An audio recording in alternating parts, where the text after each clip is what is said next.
За малчхуу бүтээмжгүй гэж байгаа чинь бидний зохион байгуулалтын асуудал л да. Малчин өрх болгоноос шууд одоо үйлдвэрлэл түүхэд материалын татах тээвэр логистикийн зарлууд бол асар өндөр гарна.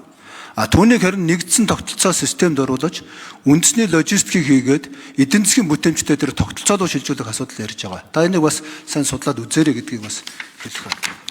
За хоёрдугаарт татварын асуудал бол дээд хэмжээндээ тулсан. Энэ бүтээмжийн асуудал ярьж байгаа шүү.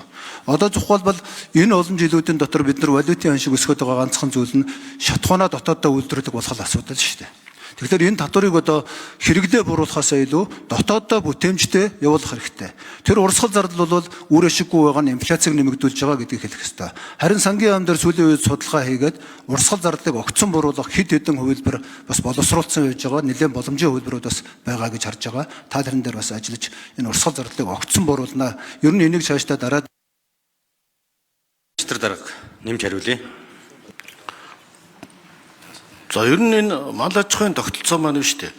Нэг малчин шагшиж очиод Улаанбаатар ч юм уу аймгийн төв орж ноос ноолуур махар чирээ босруулах болцоогүй учраас орчооны тухай их зүүн шинжилгээг улсын хурлаас хийсэн юм аа. Гэхдээ энэ малчин өрхийн нэгдсэн холбооны тухай хууль мөнх холбооны хуулийг зохиц байгаа. Энэ бол дэлхийн нийтийн жишг бол энэ мал аж ахуй түүхэд бэлтгэлийн тогтолцоо үйлдвэрлэгчтэй холбох тогтолцоог бол манайх шиг нүүдлийн мал аж ахуй энэ улсад ийм бүтэц бий болгож иж хэрэгжүүлэхээс өөр зам байхгүй.